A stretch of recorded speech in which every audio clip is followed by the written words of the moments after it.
Kindness to a stranger opened the palace doors. Layla murmured these ancient words as she wiped down the same table for the 10th time at the small Al-Noor café located in the narrow alleys of Zahira's humblest neighborhood. Her grandmother used to repeat this proverb whenever Layla complained about life's harshness, about the exhaustion that consumed her young bones at only 23 years old, or about the injustice of working 14 hours a day for a few coins that barely paid the rent for the tiny room she shared with 3 other girls. Kindness always finds its way back, the old woman would say before passing away, leaving Layla alone in this vast and indifferent world. It was a suffocating summer afternoon. The desert sun punished the dusty streets of Zahira, the Sultanate's capital, where the contrast between rich and poor was as stark as the difference between the white marble of the royal palace atop the hill and the cracked mud buildings of the lower city. The cafe's ceiling fans spun lazily, distributing hot air more than cooling the environment. Layla was exhausted. She had woken at 5 in the morning to help the cafe owner, Madame Fatima, prepare the day's breads and sweets. Her hands were calloused, her turquoise blue hijab was damp with sweat, but her brown eyes still maintained that peculiar brightness, a mixture of stubborn hope and genuine kindness that no adversity had managed to completely extinguish. The door's bell tinkled. Layla looked up and saw a man enter. He was different from the usual customers. He wore simple clothes, a worn beige tunic, patched leather sandals, a white scarf loosely tied around his neck. But there was something in his posture, in the way he observed the environment with attentive and calculating eyes, that suggested another story. His face was partially covered by a few days' beard, and he limped slightly, as if he had walked a long distance. "Welcome, sir," Layla said with a warm smile, approaching. "What can I serve you?" The man hesitated, his eyes scanning the small handwritten menu on the wall. He touched his tunic pocket with an almost imperceptible gesture, and Layla, trained over years of observing people, recognized immediately he didn't have enough money. "A tea, just a mint tea, please," he said, his voice surprisingly cultured, with perfect diction that contrasted with his humble clothes. Layla nodded and went to prepare the tea. While waiting for the water to boil, she observed the man from the corner of her eye. He had sat at the corner table, the one with the broken chair that nobody chose. His shoulders were hunched, and there was an expression of deep weariness on his face, not just physical, but emotional, as if he carried the weight of the world. Something stirred in Layla's heart. She knew that look. It was the same one she saw in the mirror every morning. Without thinking much, she took a tray and placed on it not just the steaming mint tea, but also 3 date pastries still warm, 2 breads filled with cheese and za'atar, and a small dish with olives and cucumbers. She carried everything to the man's table. "Here you are, sir," she said, carefully placing each item before him.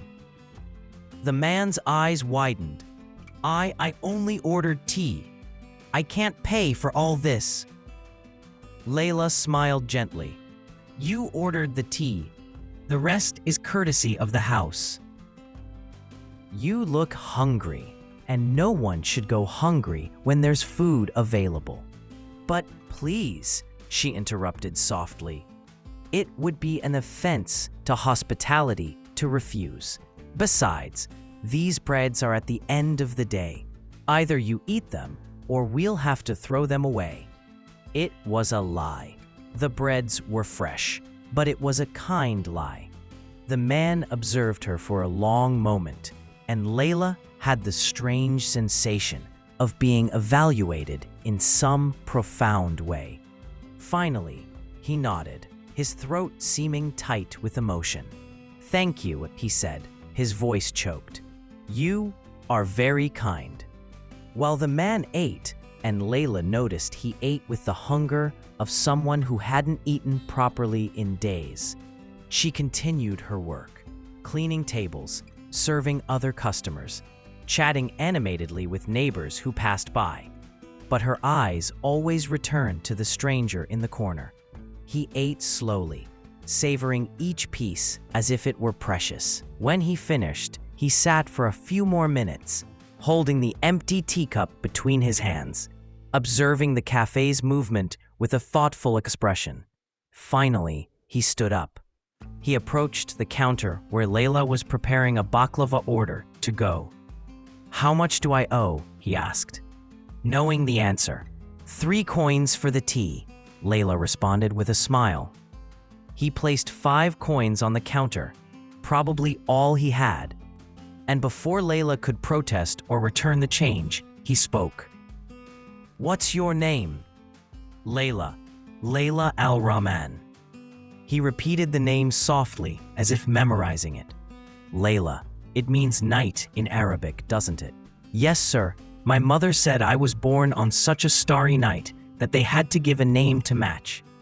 A small smile touched the man's lips, the first genuine smile Layla had seen from him. "It's a beautiful name. It suits you. There is light in the darkness." Layla felt her cheeks flush slightly. "Thank you for everything, Layla al-Rahman," he said formally, placing his right hand over his heart in a gesture of deep respect. "Your kindness today meant more than you can imagine. I hope to be able to repay you one day." "There's no need to repay," Layla responded. "Kindness doesn't expect reward. I only wish that you find your way, whatever it may be." The man observed her once more with those penetrating eyes, then nodded and left, disappearing into the crowd of Zahira's busy streets. 5 days passed as they always passed in Layla's life, in an exhausting sequence of waking before the sun, working until the stars filled the sky, and sleeping the restless sleep of someone who doesn't know if there will be work the next day. She had almost forgotten the sad-eyed stranger when, on a Thursday morning, 2 guards from the royal court appeared at the door of Al-Nur Café. The sight of royal uniforms, immaculate white tunics with golden embroidery, ceremonial swords at their waists, scarlet turbans with the Sultan's emblem, caused immediate silence in the establishment. Madame Fatima turned pale. The few customers present froze, teacups suspended in air. Royal guards didn't come to the lower neighborhood. Never. Unless there was trouble. "We are looking for Layla al-Rahman," announced the taller guard, his voice echoing in the small space. Layla's heart sank in her chest. Her first thought was panic. What did I do? Did I break some law without knowing? Is it about the late taxes on the little room? I am Layla, she said, stepping forward with trembling legs, nervously wiping her hands on her stained apron. The guard examined a scroll he was holding. Layla al-Rahman, born in the year 1002 of the lunar calendar, orphan, resident of the Al-Qamar neighborhood. Yes, sir, she whispered. The second guard, younger, with a less severe face, stepped forward. You have been summoned to the royal palace. You must come with us immediately. To the palace? Layla could barely process the words. Why? What happened? We don't know the details, the older guard responded, his expression softening slightly at seeing the terror on the girl's face. But you're not in trouble. On the contrary, you've been summoned for an audience about an employment position. Employment? Layla repeated, incredulous. You must come now, the younger guard insisted, though gently. A carriage awaits outside. Madame Fatima finally found her voice. Go, girl, go. Don't make the royal court wait. Her eyes were wide, a mixture of fear and excitement. In a trance, Layla untied her apron, took her cleanest shawl, which wasn't very clean, and followed the guards out of the café. Outside, a royal carriage waited, all carved cedar wood, with blue silk curtains and the Sultanate's golden symbol on the doors. People had gathered in the street, whispering and pointing. Layla had never entered a carriage in her entire life. The seats were soft velvet, there were embroidered cushions, and the interior smelled of sandalwood incense. As the carriage began to move, taking her through the streets she knew so well, then through the wide avenues of the commercial district she rarely visited, and finally along the marble road that climbed the hill toward the palace, Layla felt as if she were in a dream. The royal palace of Zahira was a breathtaking sight. Golden domes gleamed under the sun. Minarets rose to the sky like fingers pointing to Allah. Lush gardens with dancing fountains surrounded the immaculate white buildings. It was a completely different world. A world of beauty, power, and wealth that Layla had only seen from afar, like a mirage on the horizon of her difficult life.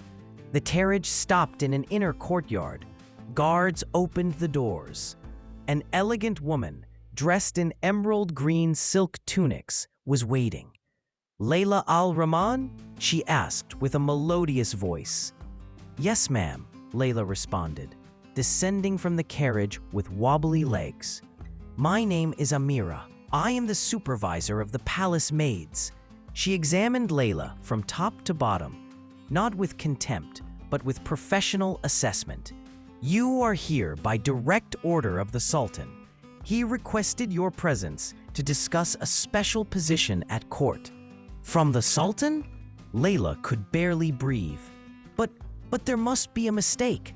I've never met the Sultan. How would he know I exist?" Amira smiled mysteriously. "The Sultan has his methods.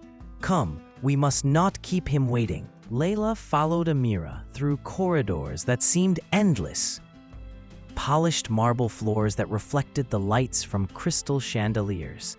Walls decorated with intricate mosaics telling stories of ancient sultans.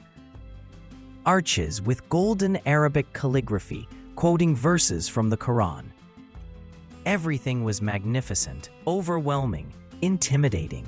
Finally, they arrived at a smaller reception room, more intimate than the grand chambers they had passed through. There were comfortable divans, Persian carpets with elaborate patterns, a low table with fresh fruits and aromatic teas. Large arched windows overlooked a private garden where roses bloomed in profusion. "Wait here," Amira instructed. "The Sultan will come soon." Layla sat rigidly on the edge of a divan, her hands clasped in her lap. Each second seemed an eternity. She tried to rehearse what she would say, how she should bow, what protocol to follow. But her mind was blank, consumed by panic. The door opened, a man entered, and Layla's world stopped. He wore royal robes, a white silk tunic with intricate golden embroidery, a golden belt studded with precious stones, a white turban with a peacock feather secured by an emerald the size of an egg. His beard was perfectly trimmed, his face clean, his posture erect and commanding. But Layla would recognize those eyes anywhere.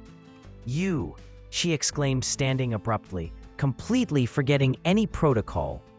"You are the man from the café." The Sultan, because it was him without a doubt, smiled.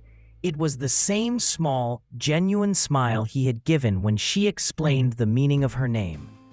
"Please, sit, Layla," he said gently, gesturing. "And yes, it's me, although that afternoon I was just a tired and hungry traveler." Layla sat again, or rather, fell onto the divan, her legs no longer able to support her. Her mind was racing. "Your Majesty, I didn't know." "If I had known who you were, I would have." "You would have done what?" he interrupted. sitting across from her. Served more food? In kinder? He shook his head. Layla, it was precisely because you didn't know who I was that your kindness had so much meaning. He leaned forward, elbows on his knees, a surprisingly informal posture for a sultan. Let me explain. 3 weeks ago, I made a difficult decision, perhaps the most difficult of my life. I needed to leave the palace, to see my kingdom with my own eyes, not through the reports of ministers and advisors who tell me only what they think I want to hear. I wanted to understand how my people really live. Layla listened in silence, still processing the impossible reality of conversing with the Sultan himself. So I dressed as a common man and walked through the streets of Zahira. He continued, his voice gaining a note of sadness. And what I saw deeply disturbed me. I saw poverty I hadn't imagined, injustices my decrees don't reach, despair that no fine words from the throne can alleviate. He paused, his eyes fixed on some distant point. But I also saw something more. I saw communities supporting each other. I saw honest merchants. I saw children playing with joy despite poverty. And I saw you, Layla, a girl who had almost nothing, but who gave everything she could to a stranger. Tears began to burn Layla's eyes. You didn't know me. You didn't expect reward. You didn't make a show of your charity. You simply saw someone in need and responded with genuine kindness. And then I realized something important. The Sultan stood and walked to the window, hands clasped behind his back. I realized that my palace is full of people who know protocol, etiquette, politics. But it's missing something essential. It's missing genuine kindness. It's missing people who understand the true meaning of serving. He turned to face her. So here is my proposal, Layla al-Rahman. I want you to come work at the palace, but not as a common maid. I want you to be my personal consultant for people's affairs, a bridge between the throne and the streets. I want you to help me see what I cannot see, to hear what I cannot hear, to understand the lives of those I govern but rarely meet. Layla was speechless. Your Majesty, I'm just a waitress. I have no formal education. I know nothing about politics or— Exactly, he interrupted. You have something no education can teach, a compassionate heart and a genuine perspective. The rest, protocol, politics, administration, that I can teach. But kindness, empathy, that comes from within. He returned to the divan and sat again. I won't lie to you, Layla. It won't be easy. There will be court members who will question your presence, your origin, your qualifications. There will be envy, gossip, challenges. But if you accept, I promise you'll have my full support. You'll receive education, training, and the respect you deserve. I would have to leave the cafe, Layla said quietly, thinking of Madame Fatima, of the regular customers she had known for years. Yes, but I can ensure that Madame Fatima receives compensation and help finding another employee. Layla looked at her own hands, calloused, with small cuts from years of hard work. Then she looked around the room, at the windows overlooking gardens more beautiful than she could imagine, at the opulence surrounding the Sultan.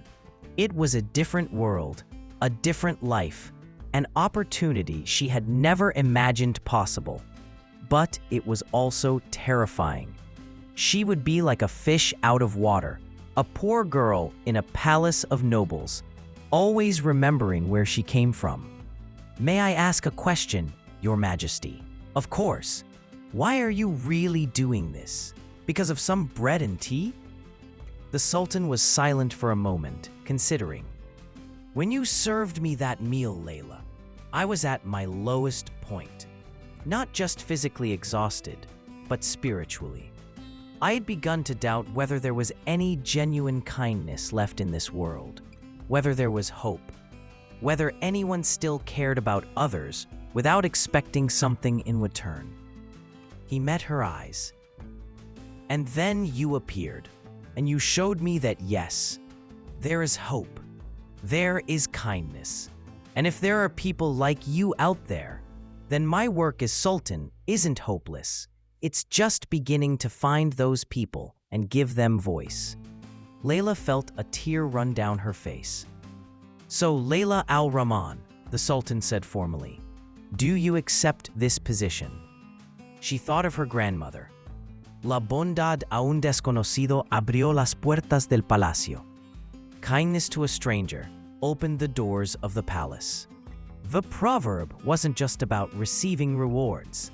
It was about how small acts of kindness can change the world in ways we never imagine. "I accept, Your Majesty," she said, her voice firm despite the tears. "I accept." The council hall was in full session. Ministers, advisors, nobles, all dressed in their finest clothes, all discussing the kingdom's affairs with grave and important voices. And there, seated to the Sultan's right, in a specially prepared chair, was Layla al-Rahman. She wore elegant turquoise blue silk tunics, the color of her old hijab, but maintained a simple style without the excessive ostentation that others at court preferred.